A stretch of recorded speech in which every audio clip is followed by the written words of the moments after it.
Hey everybody, it's your boy Captain Hunter. Welcome to another episode of Captain Hunter's podcast. Really appreciate it.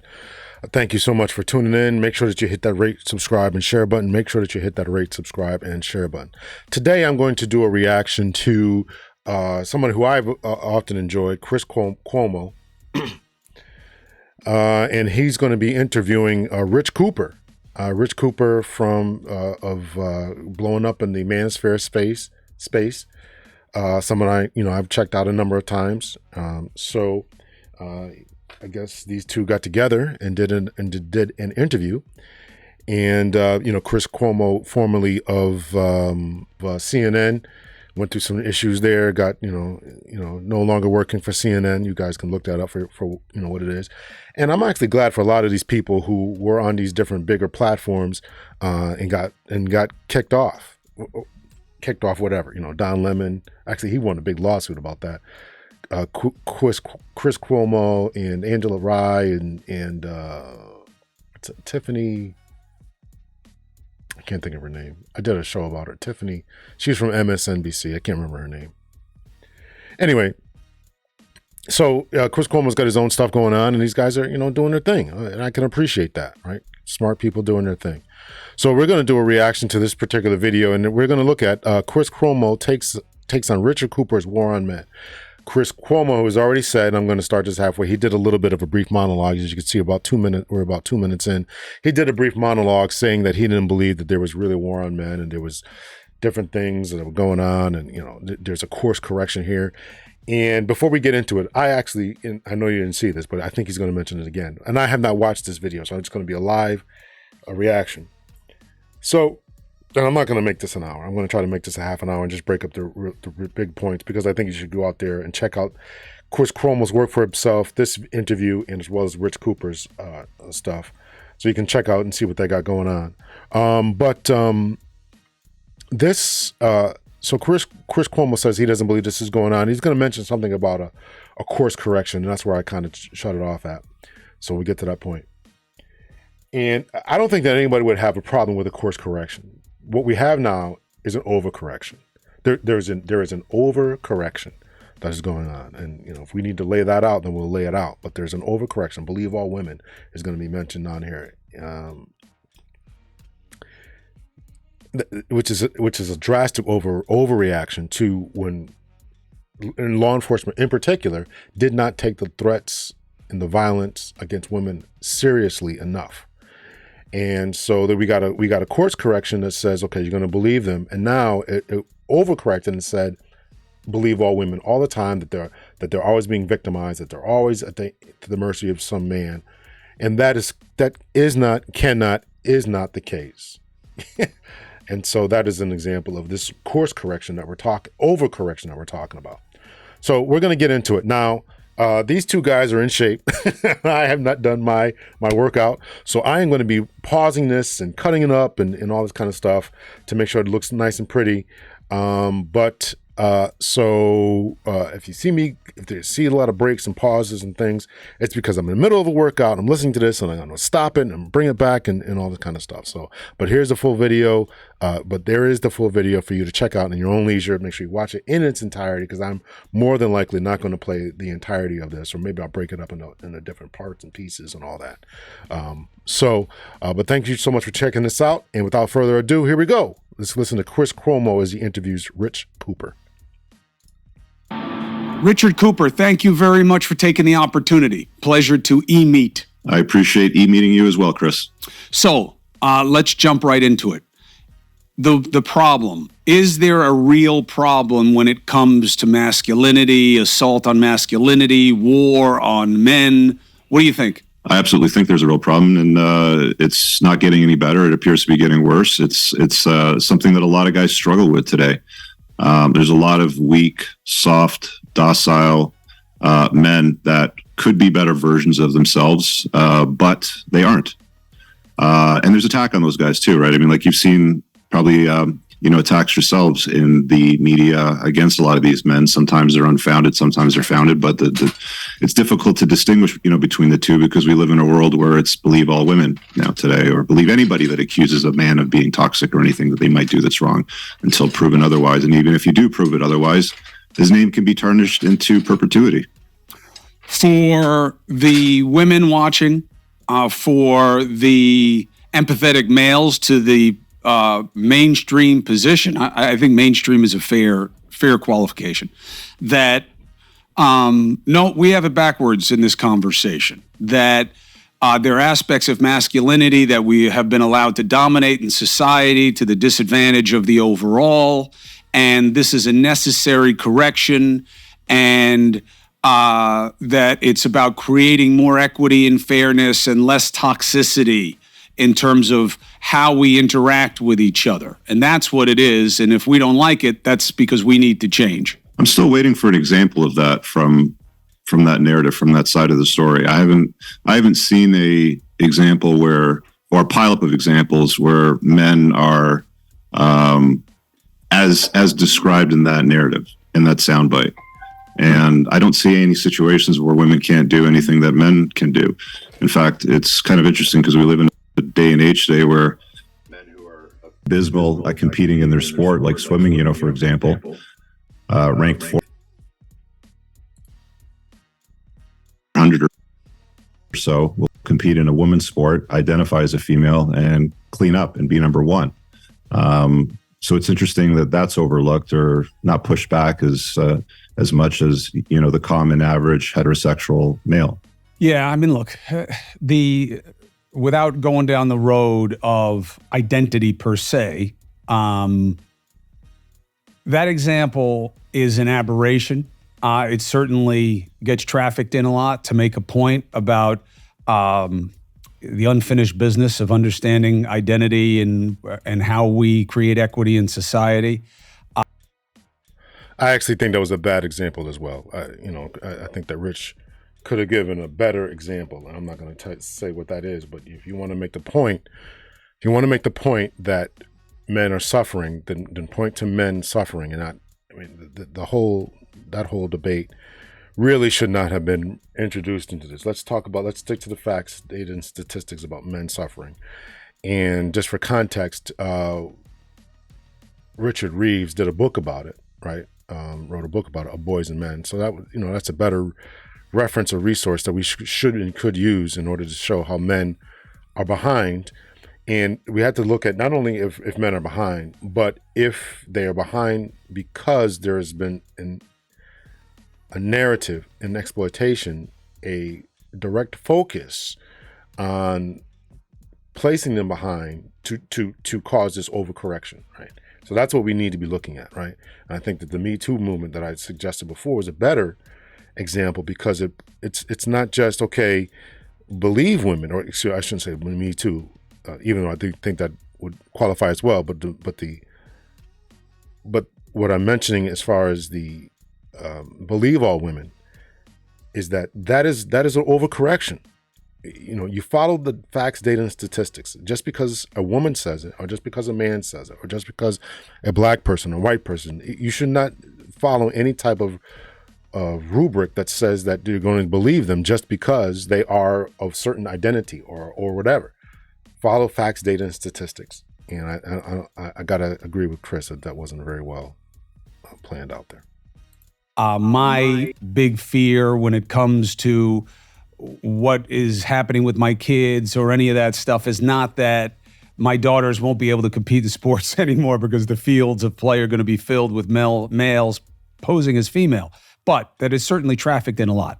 The big example of the contrary position for guys like the conversation that we're having, Richard, is Me Too, the toxic workplace that men for generations were able to say and do whatever they wanted to women, and the women had to comply or they would lose their jobs or any sense of advantage. That is what set all this off of rebalancing patriarchy and matriarchy. Do we have examples of that?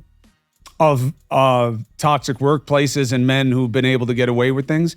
Yeah, I think I could make a fairly compelling case that workplaces I have worked in, even in the media up until recently, and I would actually argue until now, because I think a lot of Me Too has been underserved with window dressing and just chasing after media and bold-faced names. Obviously, I'm one of them. But did they create real systemic change, real equity, real avenues of people to ask for accountability? That I don't know, and nobody follows up on that coverage because the bold-faced names are enough. But again, the proof of it would be that the culture was that men were in power and could set the tone in the workplace. You disagree with that premise? Yeah, I disagree with that. I've worked in a number of. So, Chris has still been very, very politically correct, but there was a movie based on the Fox News scandals that were going on by Gretchen Carlson and other ladies, talking about, the power dynamic, and if you this for that, and then you got to pay to play and all this type of stuff that was going on. He might not want to call Fox News out, but these are well-known lawsuits, and so for Rich to say he doesn't know about this, not only that particular example, but the hundreds and thousands of ladies who have complained because they've had to perform sexual favors to keep their jobs or to move up the chain is a well-known, well-documented phenomenon. So for Rich to say I'm not aware of this and can give me an example, I don't understand that. I mean, that's almost it's almost it's common knowledge. So that's surprising, but let's hear what Rich has to say about that. Workplaces, and I've been self-employed for 20, 25 years now. But even back when I was involved in the corporate world, and I worked for some large corporations, I was telling you before we went on the air that I was involved in the credit collection industry and dealing with that sort of work. And there's some very large institutions here. And I never saw, women treated any differently than men. You get things in passing, there's comments made in passing from the time to time, often in jest, sometimes not in jest, but it's part of human nature. I don't think that it's a big issue, and I don't think that it should be tabled as a big issue in today's world. There's a lot bigger problems that we have out there than, oh, he was mean to me or he looked at me the wrong way. Okay, now I'm starting not to fall in love with Rich here. That type of passe brushing it off as this is just jest and this is just boys being boys and these things are being said, and I find that problematic. I have a daughter. I was married before. I have a mother. I wouldn't want them working in any type of environment where this is going on. And let's just be honest about this about men. You don't want that. You wouldn't want to know that your girlfriend, your wife, your sister, your cousin had to perform certain favors in order to keep their job. You wouldn't want that. And whether you allow that within your own circle, something that needs to be addressed. In other words, if you were doing it, if you don't have a problem with it, but you wouldn't want anybody else doing it, or maybe you didn't mind if your family members were doing that. That's just the price of doing business, of being a man. And that's the exact type of mentality that is causing this backlash. And I'm really, really disappointed in that answer by Rich. I'm really disappointed in that. But let's continue on, and maybe he'll get it together. I'm disappointed in that. I understand that. I think there's space for both, right? The understanding that two things can be true at the same time, and it's a question of degree, is lost in a dialogue that has no subtlety. I think that we can do better in terms of how we treat one another and what we allow to be dominant. But the correction in our culture all too often is pendular and becomes overcorrection, where now I get comments I've never gotten before, of like people saying, you're too big. I like what you do. I like what you say. I appreciate your reporting. I appreciate what you're doing on the podcast. But why so muscular? Do you believe that is working against you? And why do you talk about the self-defense training so much? Why do you put that toxic masculinity out there? And what I don't understand is, and why I'm very interested in the work that you do, I don't understand how you can get to a better place without somebody having to be destroyed. And that masculinity has to go, which really has fed into this group of males that you're talking about And even this phenomenon now that we're hearing about called involuntary celibacy, the incels. It does seem that the search for a correction has created a new problem. Yeah, it's interesting that you made that, comment about being too big. First thing I noticed about you when I looked you up, because I wasn't too familiar with Chris Cuomo. I mean, I'm a Canadian. I don't follow politics, and I don't usually watch the news. I looked at the photograph. I'm like, he looks like a guy I would sit down and have a beer with, right? Like that's the first thing that I think when I look at you. Big neck, broad shoulders. You look like a guy that knows how to be competent. Okay, so I kind of messed up my recording there for a second there. So I actually agree with Chris that this is a problem. Excuse me. I actually agree with Rich that this is a problem, of the asking. Chris Cuomo himself is an in-shape person.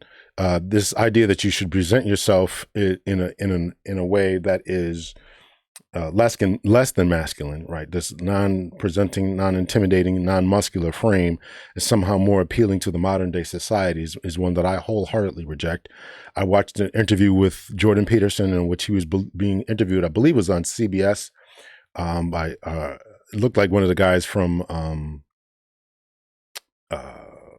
what's that show? 60 Minutes. I think it was that show, but I saw it on Instagram. A little clippet of it, and he said, Jordan was being pressed about presenting yourself as capable of violence and capable of intimidation, capable of being good. And the precept that Jordan was saying is that to be good, you have to be capable of violence. Otherwise, you're just a weak person. To be weak does not mean that you can be good, because you don't have any other capabilities other than being weak. So if you want to be a good person, and we are advocating, I am advocating to be a good man, you should be capable of doing the bad thing, capable of doing the necessary thing, but yet choosing to do the good thing. There's a big difference between letting people do something for themselves and saying men should be dangerous. By dangerous, that implies I should be ready to threaten someone, to hurt somebody. No, you should be capable of it, but that doesn't mean you should use it. There's nothing to you otherwise. Like if you're not a formidable force, there's no morality in your self-control. If you're incapable of violence, not being violent isn't a virtue. People who teach martial arts know this full well, right? If you learn a martial art, you learn to be dangerous, but simultaneously you learn to control it. Both of those come together. And the combination of that capacity for danger and the capacity for control is what brings about the virtue. Otherwise, you confuse weakness with moral virtue. I'm harmless, therefore I'm good. It's like, no, that isn't how it works. That isn't how it works at all. If you're harmless, you're just weak. And if you're weak, you're not going to be good. You can't be, because it takes strength to be good. It's very difficult to be good. I am capable of hurting someone, but I choose to be good. I choose to defend the weak. That's what I was as a police officer, right? You choose to defend the weak. We did it for pay, but that was our mission, and we choose to do it. We are capable of hurting individuals. We're capable of harming individuals, and we present ourselves in that way in our manner of speech and in our physical presentation. We are capable of this, yet we choose to be good. And so Rich is presenting that image. He's going to answer this, and even Chris is presenting that image, right? Not only just being in shape, but he presents an image of don't mess with me, right? And the bad people out there are sizing people up. They size up the women, they size up the men, and they'll size up a guy who's walking with a woman and ask themselves this question: is that man worth messing with? Is this group of men over there worth messing with? And so you should always present yourself in this way. So let's hear what Rich says. Well, I'm going to get my workout in, and I'm going to disappear for a minute here. I appreciate that in men. I like guys that are good at being men, and I like good men. To the point of combat, that you brought up, one of the chapters in my book that I talk about is I think men need to get into combat sports. We have a society of culturally weak, soft men. I see men walking around on a routine basis with female breast tissue, shaped like pears that don't look like they would be able to handle much if a bad situation would come their way. Women like strong, virtuous, masculine men. They like a guy that can speak softly but carries a big stick. We know that as a matter of fact, based on how women choose men. We know that men are looked upon more favorably when they're more competent looking, when they're stronger looking. If you have two men walking down the street, one that's soft and weak. I had a conversation the other day on my podcast with a man that was an incel, 110 pounds, 5'6". He didn't understand the importance of going to the gym. But if he was walking down the street and I was walking down the street, I'm 6'2", 215, 218 pounds, and there was a bad guy coming the other way, who do you think he would pick as a target? He's going to pick the softer, weaker man. I think it's important for men to become the best version of themselves, to optimize themselves so that they can live a fulfilled, wholesome. I didn't watch this before, and he's saying the same thing I'm saying. Be able to protect yourself, project strength at all times. And life of choices, because a lot of guys today, they don't have any choices. They're sleepwalking through life with their eyes closed, hoping something better is going to come along, and they ask questions. And you brought up the point of the incel thing, so back to that. And they bring up the question like, I don't understand why women don't respond to me. I don't understand why women don't like me. I'm a really nice guy, right? And it's like having a conversation. I had a 90-minute conversation with this guy on my podcast, the incel. He just had so much difficulty understanding the importance of improving the optics and the physicality of strength and the looks of masculinity. And I think calling that today toxic, or saying that getting into combat sports is toxic masculinity, is absolutely absurd, because who does society turn to when the shit hits the fan? Big, strong men. Who do we turn to if another country comes and invades? I mean, I see men laying their lives on the line here in Ukraine today. All the women and children have left. They move them all to safety. It's the men that are disposable, and it's the women that are protected. And I don't think there's anything wrong with that. I think that a society functions better when men are the best versions of themselves and women are the feminine versions of themselves. I think we blur these lines now. We tell women to become more like men, and we tell men to become more like women. Well, some people see that as balance. And while I have made a lot of the choices that you are promoting, I certainly understand that you don't have to look like The Rock to be a real man. And very often, we're not in medieval society anymore. So I got to stop Chris right there. He started off this particular narrative. We're talking about I made some of these same choices. What are those choices? To get in shape, to work out, to get to combat sports. I don't know what he's done. Firearms stuff. I don't know what he's done, but he's done something to protect himself, to project strength. And there was a time, if I can find it, I'll clip it in here, when Chris Cuomo was challenged and he was called, what was that term? He was called a Fredo. That's CNN anchorman Chris Cuomo lashing out at a Trump supporter who insulted him. I'll throw you down these stairs like a punk. What was the big insult? The guy called him Fredo. Don't insult me like that. I didn't insult you. You called me Fredo. You know my name's not Fredo. He's referring, of course, to Fredo Corleone, the loser brother from The Godfather. I can handle things. I'm smart. Not like everybody says. Like dumb, I'm smart and I want respect. For Cuomo, whose big brother Andrew is the governor of New York State, it's a big-time slur. Fredo is from The Godfather. He was that weak brother. Isn't that your And brother? they use it as an Italian aspersion. Any of you Italian? Are you Italian? It's a insult to your people. It's an insult to your people. It's like the N-word for us. I think, and I don't mean this as any pejorative towards Chris or any other Italian person, but he was called that, and he challenged the guy who said that, right? Because that was Chris projecting strength. And now here he is backing down and saying, you don't have to look like The Rock. Nobody said that. Chris, you don't look like The Rock. Rich doesn't look like The Rock. Nobody's saying you have to look like that, but you should be able to project strength. And the fact that we are fighting with this, and the fact that Rich had to fight mentally with a 5'6", 110 pound guy who didn't understand it. He didn't understand it because all of his life, and I didn't watch the interview, I'm just guessing. All of his life, he had been told that it doesn't matter, that men and women are the same, that you don't have to do this, right? We're evolved, we're past this. Even Chris is going down this road where we don't live in medieval times. There's a war in Ukraine right now. We have military bases all over. The fact that this is gone and we don't live this way anymore, and it's nonsense.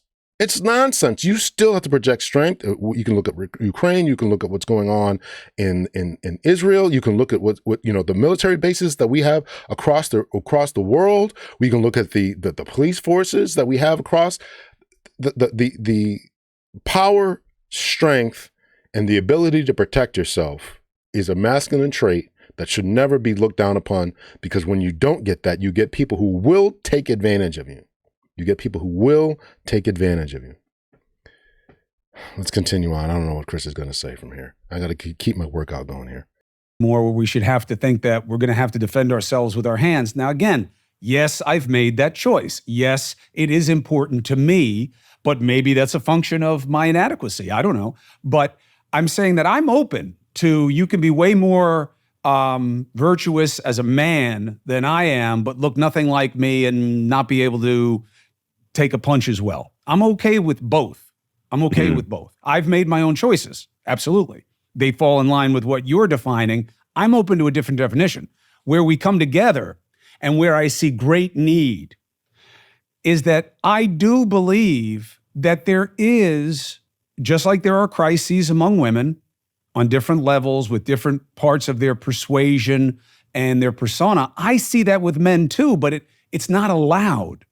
We're not allowed to say what you're saying right now. Men are struggling. They feel they can't be their best selves. They've lost a sense of identity and place, that there's an appreciation gap, that men only feel valued if they are literally of quantitative value, that they're bringing in cash. Otherwise, they can't compete. It's not enough to be gorgeous and have biceps the size of softballs if you're broke. But they can't say that because it's not their time to complain. And I keep feeling that there's an audience of underserved males out there, and it's how I came to you, Richard Cooper, which is, in researching this, you speak to these men.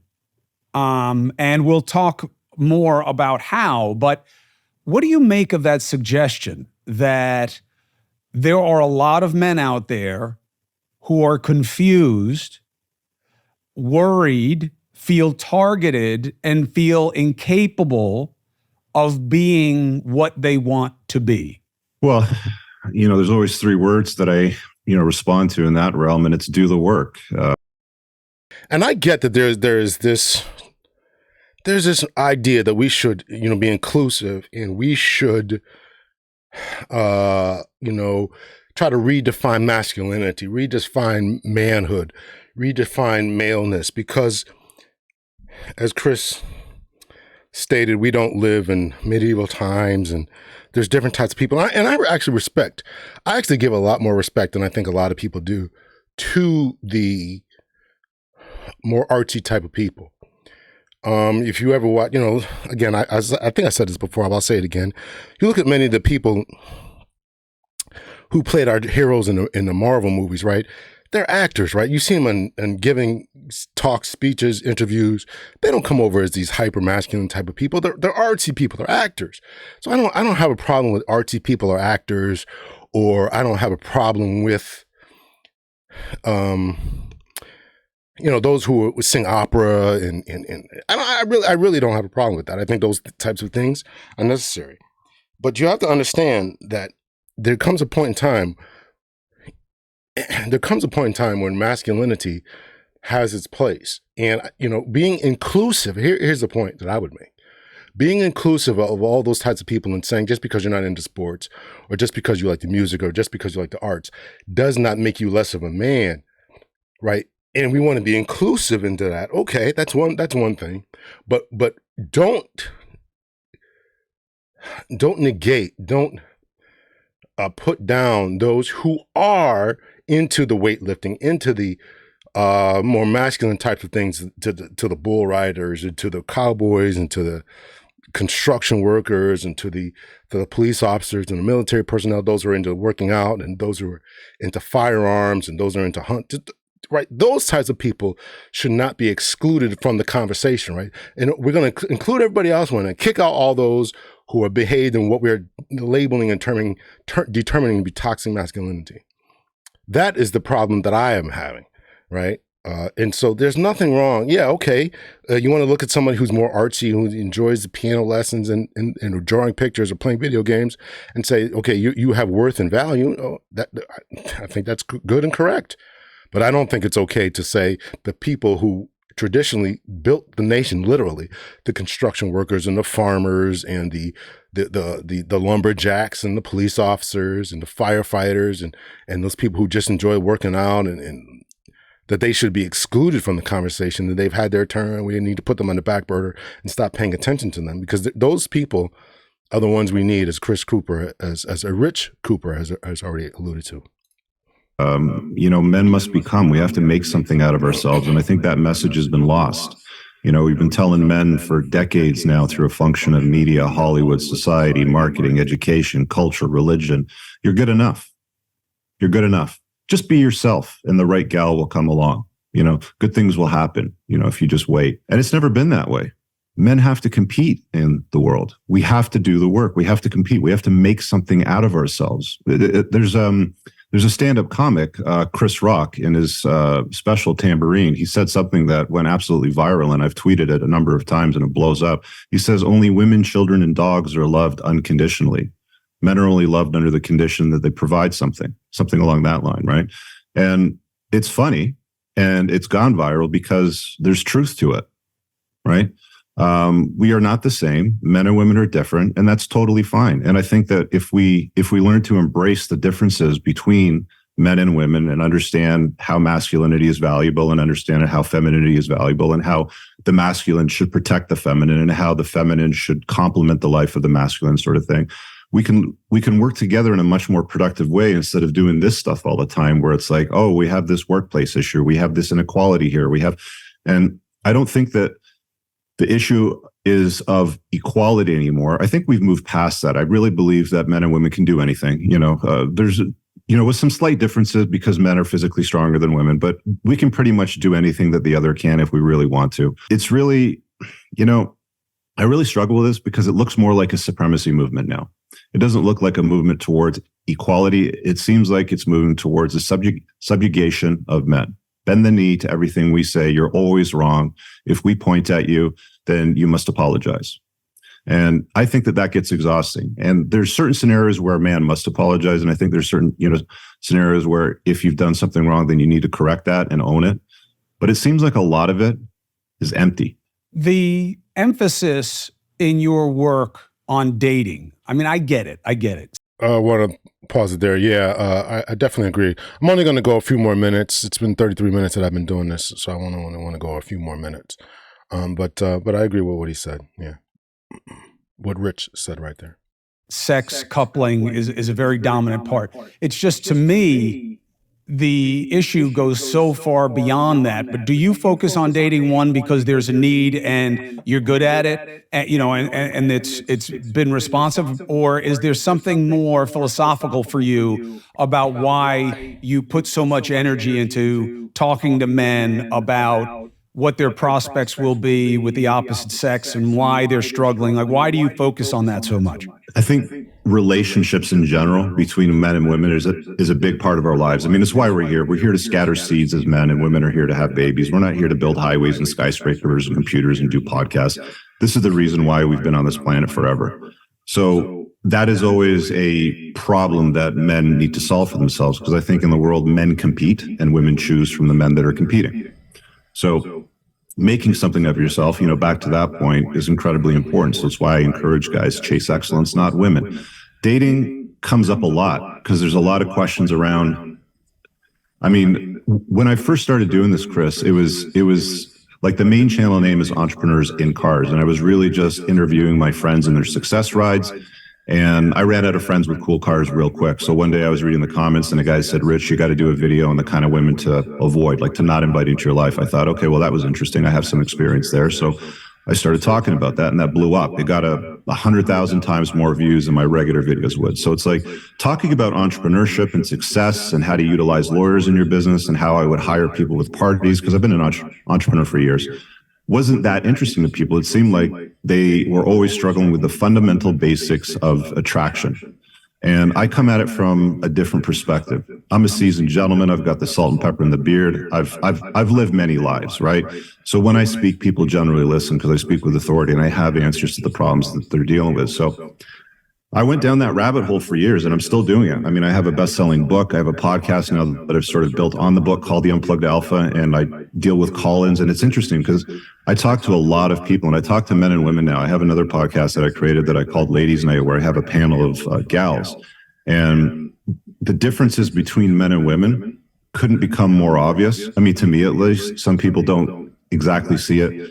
They really struggle to see the conversation for what it is. They're kind of like believing I say that comforting lies sell better than the uncomfortable truth. I'm that guy. I'm a bit of an asshole. I call it, like I see it. I talk about the uncomfortable truth, and I don't sell comforting lies. And those comforting lies sell a lot better. So when I speak, when people listen, they really get it.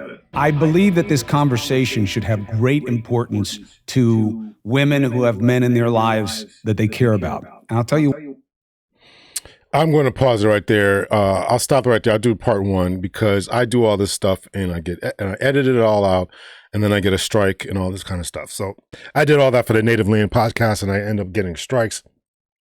So I'm not going to go through all this work again, and I get strikes and I see other people doing a whole video segment. So I'm going to pause right there. If I don't get any strikes, I'll do number two. I'll do a part two.